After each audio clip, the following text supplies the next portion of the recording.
Thanks for tuning in again, everybody. We're back with your favorite podcast, Luka's Tigers and Bronze. Oh my.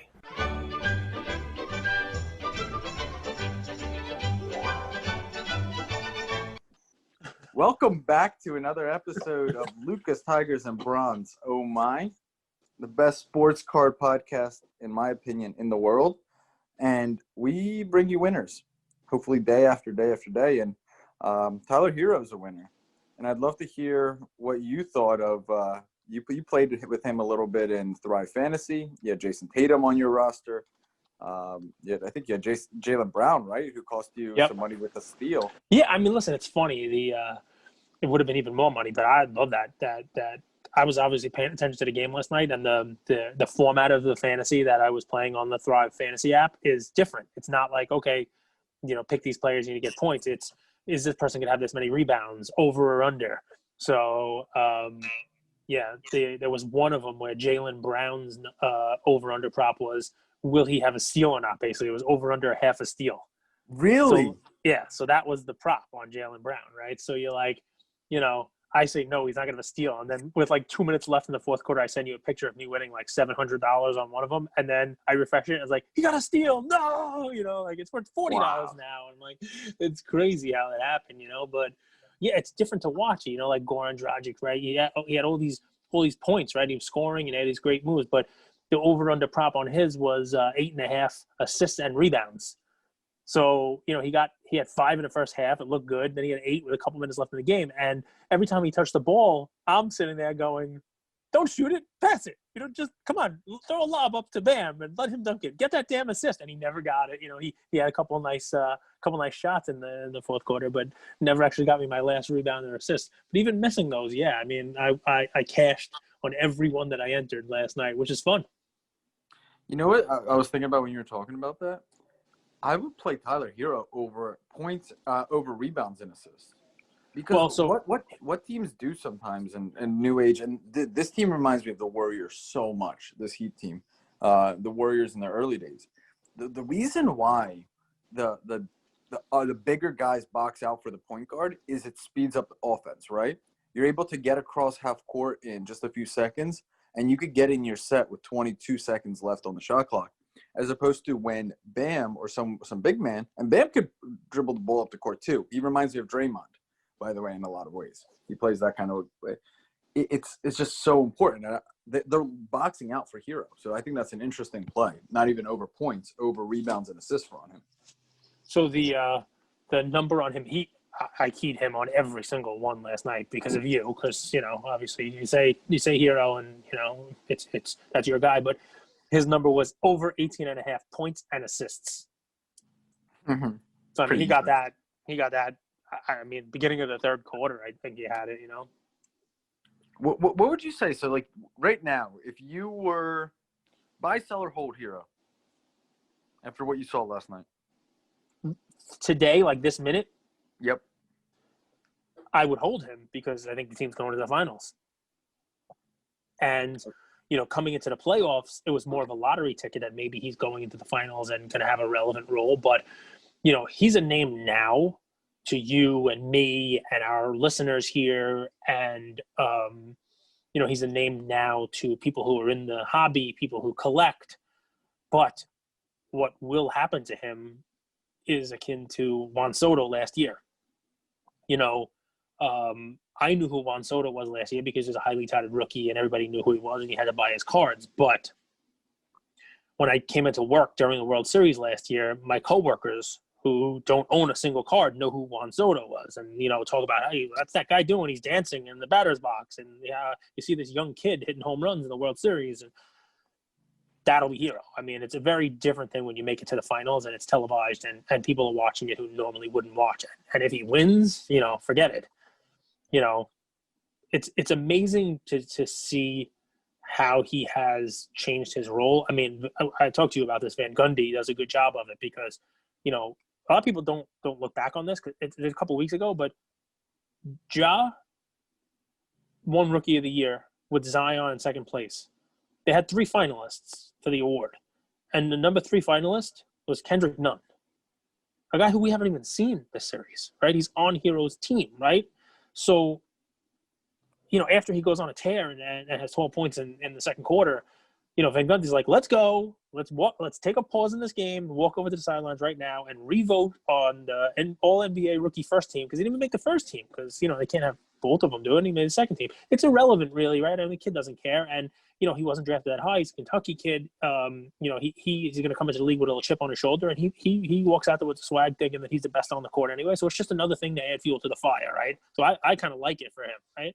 It's going to be great for him long term. The thing is, Nunn was a professional player though. Like he came from the G League, so I think a lot of people don't realize how hard it is coming in as a 20-year-old, 18-year-old, 19-year-old. Your body's not ready. Yeah, like just physically, like Zion is a freak. Ja is a freak. Tell me what you think about this comparison. Sure. He looks like a 2018 Luka. I agree with that. He's running the offense. They can start to run the offense through him. I mean, he's still coming off the bench, which, I don't get. And that will not happen next year, which is another reason why he's a hold. Well, that's why. Think about why they did that. You have 4 vets on the team, but really coming off the bench is not an issue. Actually, coming off the bench is a good thing because you get to run your offense. When you're running with vets, there was actually a few times, like Iguodala and Jay Crowder, they weren't too happy with Hero having a ton of the ball because they don't really want to share the ball with the rookie. They want to win now. And Hero, he's going to make mistakes. He's made a few mistakes that were pretty costly in the playoffs, to be fair. But they're rookie mistakes. They're him trying to do something with the ball. And that pisses the vets off. So bringing him off the bench, it gives him the freedom to actually learn how to run an offense. And that's what – those things are so subtle. That's what makes Pat Riley and Spoelstra so good. That's what makes them so good, in my opinion. Well, they get the most out of their players. And, I mean, look and watch Iguodala last night. How can you not make that comparison to the Warriors? And it's funny, too, because I've seen all these articles about how this is the easiest path for LeBron to a title because he doesn't have to go through the Warriors. But he might actually have to go through the Warriors, a different version of them in the Heat, I'll be honest. Well, this is hands down the easiest path for LeBron with the best team he's ever had, in my opinion. You could argue the Kyrie, Kevin Love team was probably maybe a little bit more deep. The Heat do. So you think this is the best team he has? You think it's better than the Miami Heat teams that he had with Bosh and Wade? No. I mean, that was a legit super team built to win championships. I think. How do you better? Yes. More gritty? No. So Wade isn't that good.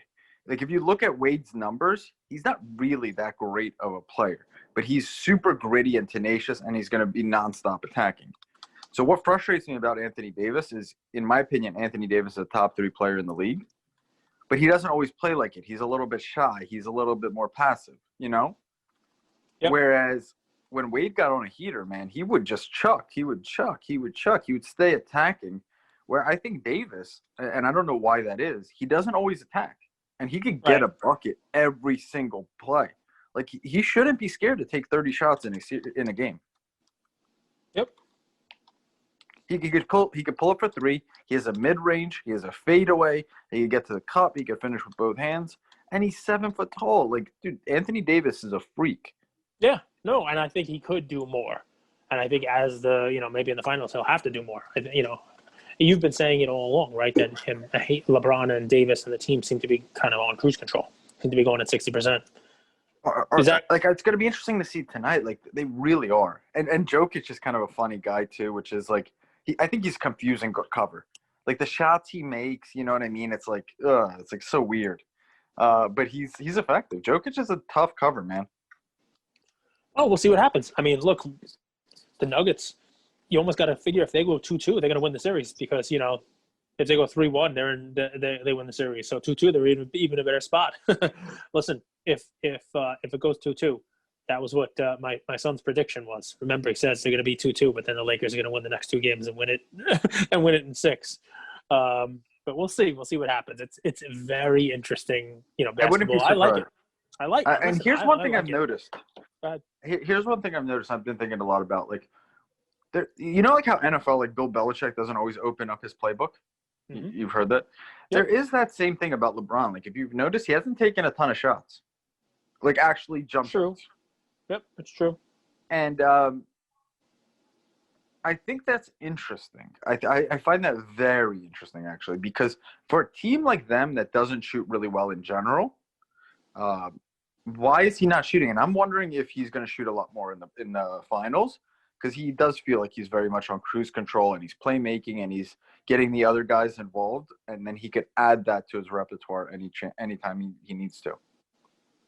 Right. Okay. I mean, that sounds easy to me. Listen, I mean, I think you're right. I think everybody would agree that this is the easiest path for the Lakers to the finals. We'll see what happens. I love the game last night. You have any prediction for tonight's game? Lakers Nuggets? What do you think? Game 4. Big game. For me, it's really easy.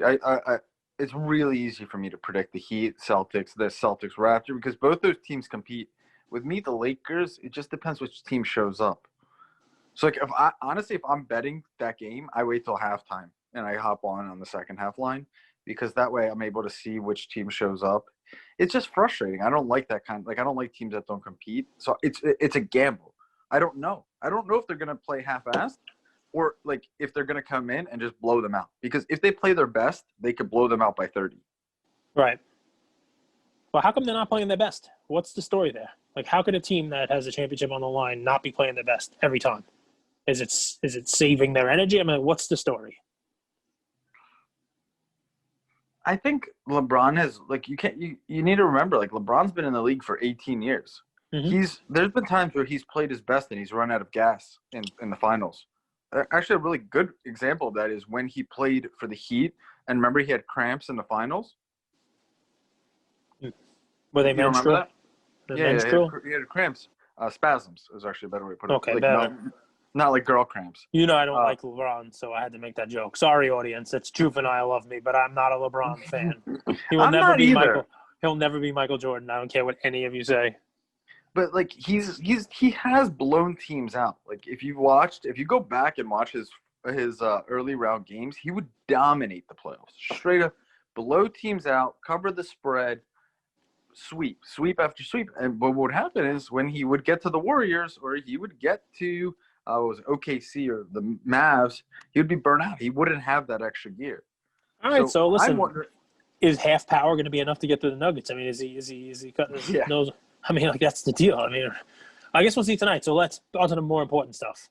Do you really think – let me paint it to you this way. Yeah. Do you really think vet like LeBron with a guy like Anthony Davis wouldn't get past the Nuggets if every single other year LeBron has got to the finals? LeBron has never not got to the finals.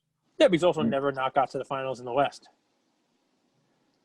He's never got to the finals in the West. I've never understood that narrative. I got to be honest. That narrative always confused me. Listen, but I don't understand somebody who says that LeBron always makes it to the finals. Yeah, he made it to the finals in the East when he had a super team with him, and he was younger.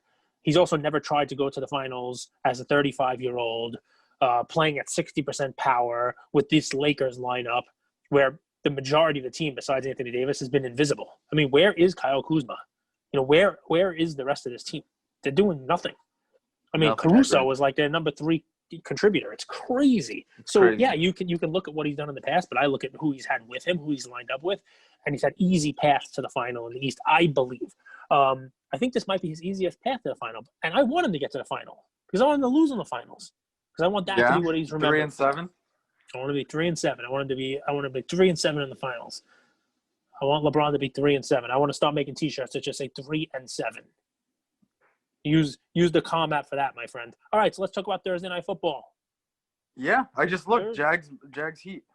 I'm excited. I'm excited. So my son said to me when I left for work this morning. Can I stay here real quick? I'm sorry, you're going to kill me, Luka Nation. I know you're going to be pissed. I just wanted to quickly look up how many minutes LeBron's been playing. He's been playing 30, 33, 30, 37, 36, 34, 28 against Portland.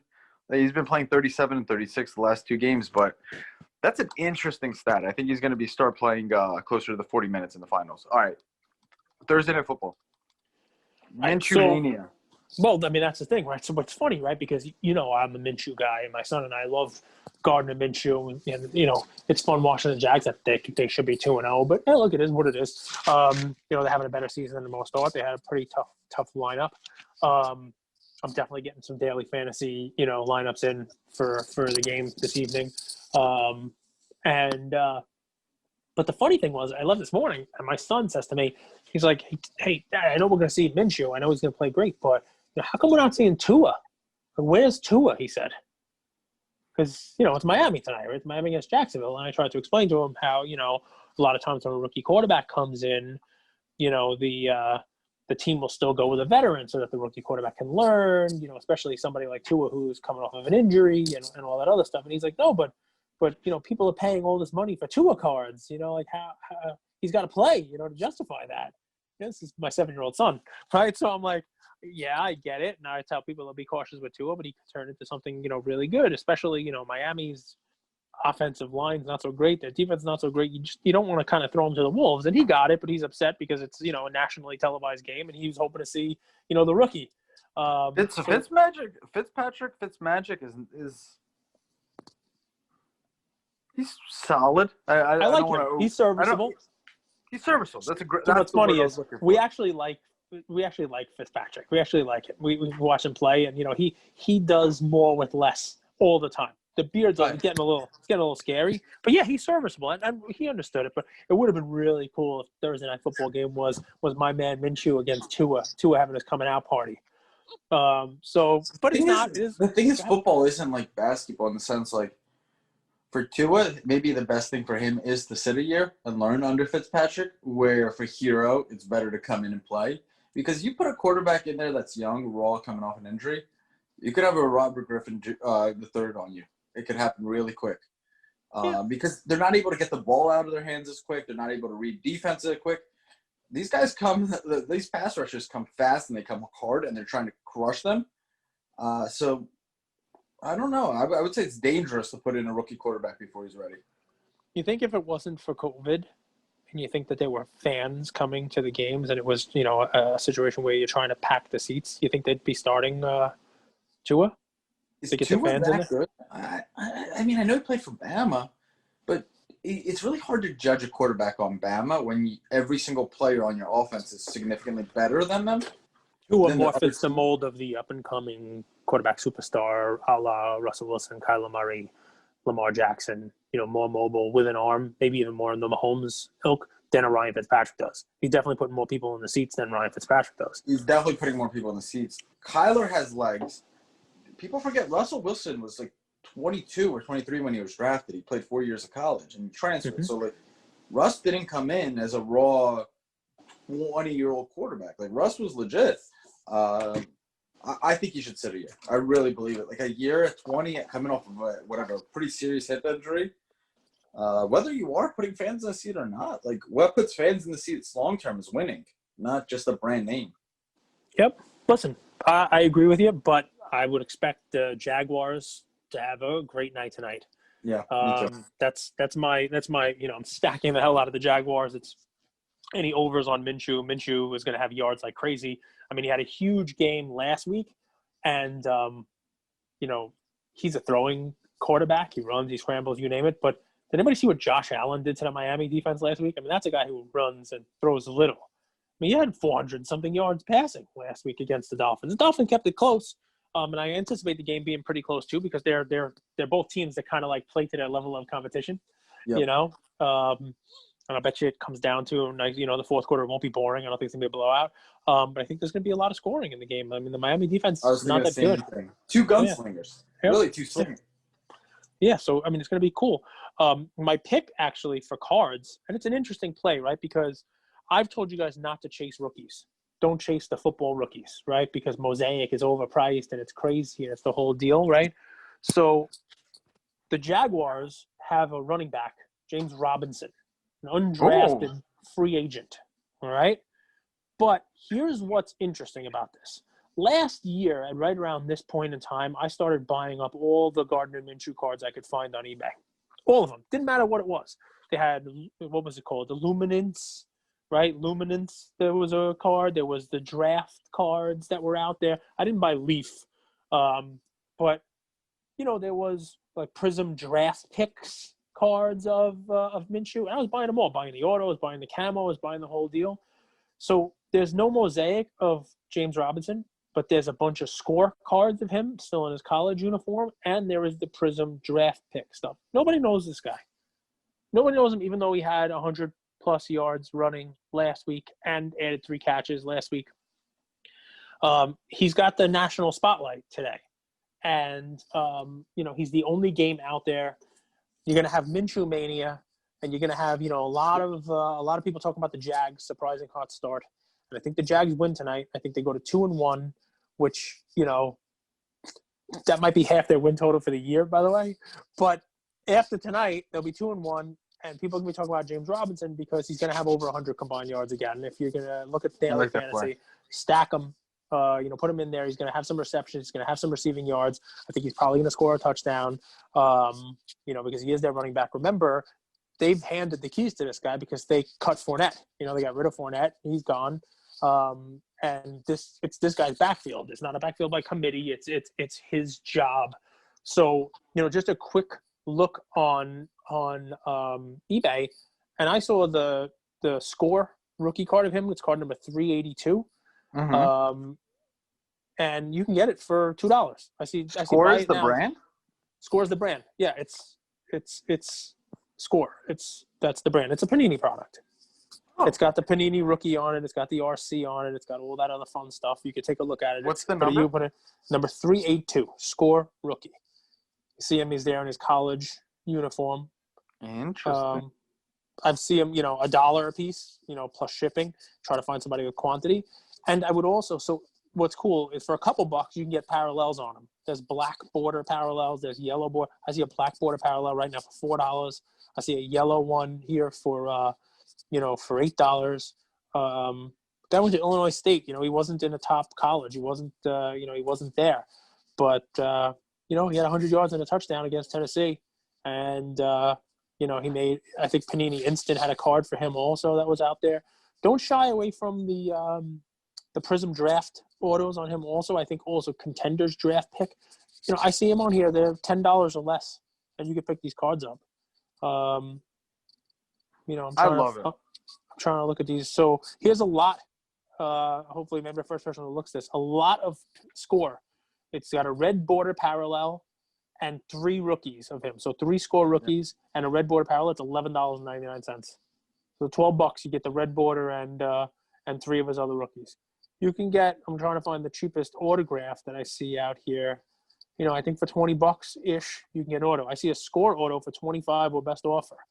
I see a Contenders college ticket auto for $25 or best offer. So why am I directing you to these guys? Because I think this is a play sort of like the Minshew one that I did last year, where before regular Prism came out, the cards that I was buying were the only ones you can get of Minshew. People were seeing him play well, win games, put up stats, and they went on eBay looking for his card, and it wasn't a regular Prism yet, so they had to buy what there was there. This guy, little added bonus for him, and why I made him my pick is I don't think he's in Mosaic because he was an Illinois State guy, and if you search for James Robinson, I don't see a Mosaic card for him. So you're able to, capitalize on that. There's not going to be this, crazy and insane amount of cards out there for the guy because you put Robinson, 2019 Robinson Mosaic in, and you're only going to find Duncan Robinson.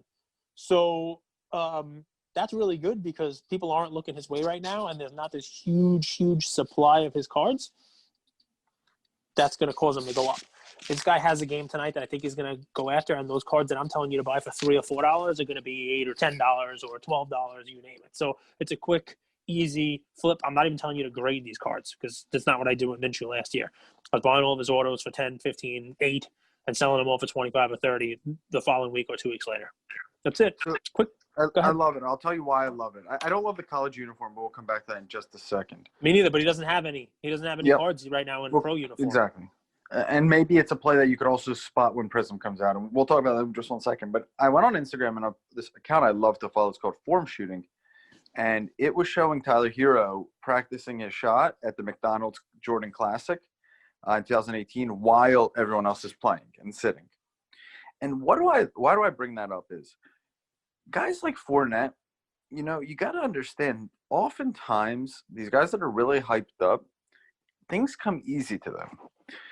Guys like you just mentioned, his name's James Washington. when things don't come easy for you, it's Robinson. James Robinson. I apologize. Mm-hmm. When things don't come easy for you and you still make it to the NFL, more than likely you've developed the gritty habits, the day-to-day, to make it, to prove yourself, to get better. Whereas guys who, they're high school phenoms, oftentimes they don't develop that work ethic. So I love teams like Jacksonville this year who got rid of some of their so-called, as the media would say, right? This is what the media would say. Fournette's a stud, former Heisman, beast. They got rid of Jalen Ramsey. These are high-profile guys, but don't forget the guy that's right behind them on the depth chart, more than likely, he's a professional, and he also has a chip on his shoulder because, he wasn't starting. He didn't go to LSU. He went to Illinois State. And I love guys like that. I love guys that have something to prove because regardless if the media talks about you or not, that has nothing to do with how you perform. And it has nothing to do with your habits and your daily practices. And that's why you see so many Andrew Bynums, Kwame Browns, these guys that fizzle out, even though they're high school phenoms, because when things come easy to you, you don't develop those habits. So I love that play from that standpoint. All right. Well, I like it from that standpoint or any. It's a cheap play. And like I said, I just don't think anybody's looking at him right now. Everybody's busy with Clyde Edwards and Dobbins, and I like Dobbins too. He might be a little under the radar, but everybody's looking somewhere else. Everybody's looking at Mosaic. This guy's not in it. So, I also don't love the college uniforms, but right now that's all you can get, and I think it's a play you want to try to capitalize now before he has back-to-back 100-yard days. I'll have some fun with you guys here today. So I have a few plays, but I'm going to only bring you guys one, and I'll bring the rest tomorrow. So for all of you MFers out there who questioned me on my hero plays, who didn't buy in, who were talking that, here's a way to buy back into hero, even though his prices have blown through the roof.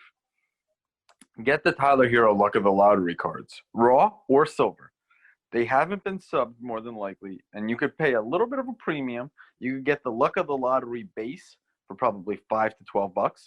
You could get the Luck of the Lottery silver for around $35 to $50. If you're looking for an alt play on Tyler Hero because you decided to question Mr. Andrew Goldberg, here's the way you get in on him. Buy the Luck of the Lottery. It's such a swaggy card of him. He looks so sick in it. It's like it's a card that I think a lot of people are going to want. It's a low pop card, and it's a card that hasn't been subbed like the other cards. Frankly, it was probably a $1 to $2 card just a few weeks ago. So people were like, I don't really want to sub. So really urge you guys to think about it. If you missed the train on Tyler Hero, his base and his prism, his base prism and his silver prism, take a look at the Luck of the Lottery cards. I think over time they're going to get a ton of hype, and I think the silver, raw, ungraded Tyler Hero is really, really worth taking a look at. So before you either move on to other picks or leave this one, I need you to sort of take a bow because I'm going to force you to do this stuff, right? So you never tout yourself. I say Tatis, and then when Tatis cards explode, I tell everybody how great he is.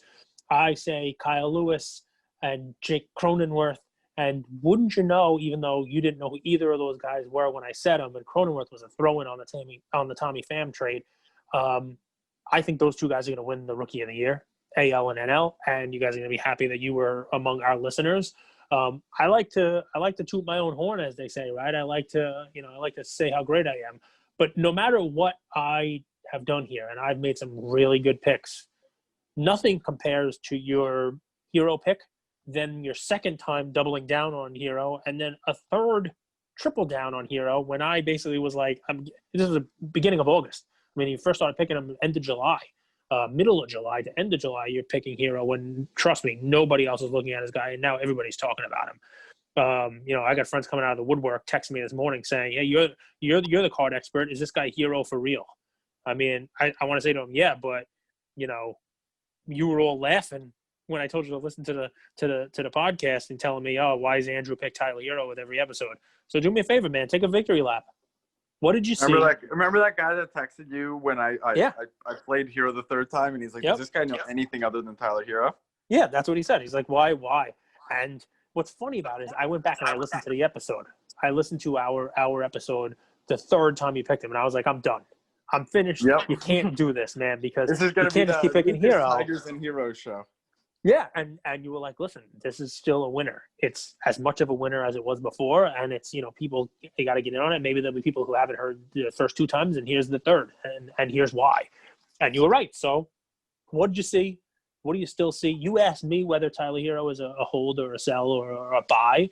Obviously, you still think he's a buy, at least certain of his cards, because that's your pick today. But give us some background on it. Actually, like I said, take a victory lap on it. What did you see with Hero besides the chip on his shoulder? What did you see in his game? Where do you see his game going? What do you think about his cards? Do you think he's a semi-long-term hold? Do you think that the cards still have room to grow? Talk to me about his base Prism. Talk to me about his Prism Silver. Tell me what the pricing is on them. Tell me where they are. You are, for all intents and purposes, the OG Hero lover. So no one knows this stuff better than you. And I can't believe you capped your question.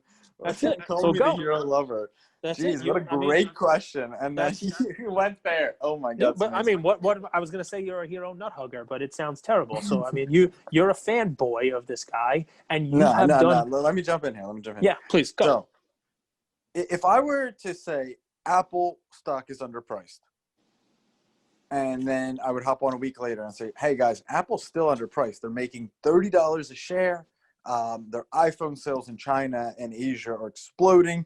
Their MacBook is the best I've ever used. No one would question that, right, Kate? So I'd be like, oh, good. And then if I brought the play again. No question at all. I would say Apple's still crushing it. The revenue keeps growing up year after year. The product development's amazing. No one questions it. But for some reason, when it comes to sports and gambling, we have a different mindset. We would rather make a different play than to double down on what we see is working. And I think that mentality needs to really shift. If you find a strategy that works, double down on it. And here's the strategy. I look for fundamentals, intangible, and character and brand. And I think when you have all three of those, you're set.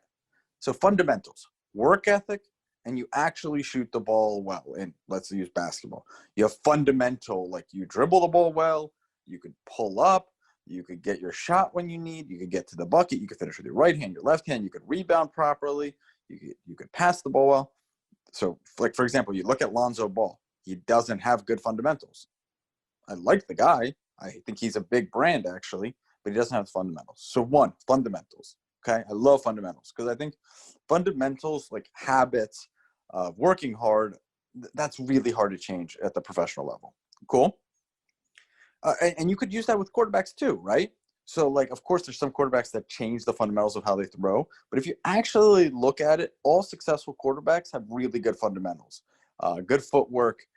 They're able to get the ball out of their hands fast. So fundamentals, that's my core, man. I would say that's 80%. Intangibles, mindset. What do they look like when things don't go their way? Are they still competing, or they get down and feel bad for themselves? Intangibles, love intangibles. But that's only 10% of it. And then brand. Here's where this is important. This is the cherry on top, because we've all seen guys who've had the latter two, as a latter, former two, whatever, who've had the first two, but they don't have that charisma, that poise, that it factor, I think, is what people use. That's super important, because what happens is when people start noticing your fundamentals and they start working, when people see that those intangibles are really what separate you from the pack, do you have the charisma? Do you have that it factor to build a brand around, to make people like you, to make people want to be in your corner? And then when you have all three of those criteria, you're an investable asset. And that's what I saw with Hero. I saw him all year. I watched his game. I said it on one of the episodes. I remember when he was playing the Sixers in a big game. That was a big game. They were down. They made a comeback. And at the end, this dude, instead of going to the rim and getting an open layup because it was a three-point game, he pulls up for a step-back three with, like, less than a minute left. That's a 20-year-old kid. Like, that to me is something. That to me is something. So I'm like, this kid's got it. So being able to spot that and check all three of those boxes off, that's what made him a play for me. You know what I like? Tell me. You know what I like? And I'm going to just repeat one of your refrains here. You equate this to stocks, right? I don't know about most of you guys, but if you buy stocks, the first thing you do before you buy a company is you educate yourself about that company, right? 100. You read about the company. Maybe you only buy stock in companies that you do business with yourself. Maybe buy Disney because you go to Disney World every year and you only watch Disney movies at home and you got Disney Plus. Or maybe you bought stock in You know who BJ's Warren Buffett because that's where you invests in? shop, right? Warren Buffett invests in Coca-Cola. Coca-Cola. You know what he Yeah. drinks every day? Coca-Cola. Yeah, so how do I equate that to cards? And it's exactly what you've said. It's watch the games. Because you're buying stock in these players, you watch the games. And I think the big difference with Hero now, besides the fact that he's getting a chance and some real minutes, is people are watching the games. I think that is the biggest difference. During the season, people weren't watching him play. You were watching him play and saw what people are seeing now. Now, he wasn't putting up 37 points in a playoff game during the regular season. Obviously, he's taken full advantage of the opportunity that he's been given here on the national stage. But you were able to see, by watching the games in the regular season, enough that you knew if he was given a chance to play in these stages that he would actually perform like this. Which is why it's not a surprise to you. Well, here's a tactic. Let's say you're out there listening to this podcast. You have a list of 10, 15 guys within whatever sport interests you the most that you're kind of on your radar. Well, take some time. Go to YouTube and search their college highlights. Search what their college coaches have said about them. It's out there for free. It sounds a lot like episode 20 with Rips. What did he tell you before he invested in Giannis? He was all over YouTube. He was watching him Eurostep, watching what he did. He was going there. He was researching. It's the same thing as anything else, guys. Do your due diligence, right? Watch. It's not magic. It's not magic. It's not like he just learned how to Eurostep today in September 2020. He's been working on it and perfecting it, you know? It's vital, man. It's vital. I highly recommend it. It's fun. It's really fun. It's really fun to do your homework, do your due diligence, do the research, go to YouTube, watch him, and see that from a mile away. I think we're going to have an amazing opportunity this spring watching college kids, college basketball players. You want to buy 2021 Prism and know who's going to be the guy? You want to buy Prism this year? Go back and watch RJ Hampton. I know his highlights are on YouTube from Australia. Dude's a stud. He passed up going to college, decided to go pro in Australia. Dude's a stud. I don't know if he's going to be a winner. I'm going to do my research, and it's free. It's free. You go on YouTube and you watch, and you see, is his game going to transition to the NBA or not? It's really it. I think LaMelo is an interesting one. I would go watch his highlights. I think he's going to be a really interesting guy. Now, you know who I like in the Prism this year? And you're not going to be able to find too many highlights because he played like 7 seconds of college ball for Memphis. I like Wiseman. Haven't watched enough of him. There's not that much to watch. He played like 2 games and was suspended. But he's got like a 7'5" wingspan or some crazy numbers. I think he's going to land at 3 to the Hornets with a really young team around him who is in desperate need for a big. You really think he's going to go to the Hornets? I do. They have PJ Washington. He's more of like the center. PJ's a forward. He's more of like the 5 position. He's more of like they're losing Bismack Biyombo, and they just lost who's the guy who Williams, who went to the Marvin Williams to the Bucks. Yeah, Marvin. He went to the Bucks. Old man Marvin. Yeah, so it's that type of a player, like an actual center type player, to put with PJ Washington and Terry Rozier and Bridges and Devontae. It's a pretty cool little lineup. And he's like an athletic. I can't believe they signed Rozier to that contract, man. That's crazy. Yeah. But I was expecting to see him traded. We'll see what happens. It's it's not the offseason yet. He would actually be okay. No, he'd be not okay with Giannis. He'd be another Eric Bledsoe. No offense. I like Terry. He's actually pretty freaking funny. As a basketball player, you got to shoot from 3. You got to be able to stretch the team, stretch the defense. I was gonna say something, and it slipped my mind for just 2 seconds here. Oh, you asked me, do I think Hero is a buy, hold, or sell? Yeah, that's I do believe there will be an opportunity to rebuy. Here's why I say that. If Luka, after his absurd performance against the Clippers, is a rebuy now, people's recency bias is shocking. Yes, I know you're drinking a soda. We'll put some money into Coca-Cola. People's recency bias is insane. Like, I woke up to Facebook groups, like 25 to 30 posts of like, show me your heroes, buying heroes. People are like posting their like Chronicles hero or Illusions hero. If you haven't watched my reels yet, guys, I put up a cool heroes reel the other day. You know, there's a lot of songs about heroes, so check that one out. It makes it easy for me. I've never seen recency bias like I have here. Really? I mean, I assume it's the same thing with everything, right? So especially when it's something that everyone's watching, right? You know, somebody does well when everyone's watching. People want to buy him. Like I said, it was with Soto last year, although people kind of knew Soto. But I mean, I'm trying to think of an. I guess I can't. So you're probably right. Well, I'll tell you, I had a lot of hero cards, and I have a lot still at PSA. I sold my 2 silvers for $9.50 each. They sold, and I'm okay with it. Like, we could talk about that a little bit. I probably sold them a bit low, but I made money on it. People were buying them up last night like crazy. Just buy, literally hit buying, and it was $11.50, $12.50. I saw some sales at $1,500. What's a base 10 go for now?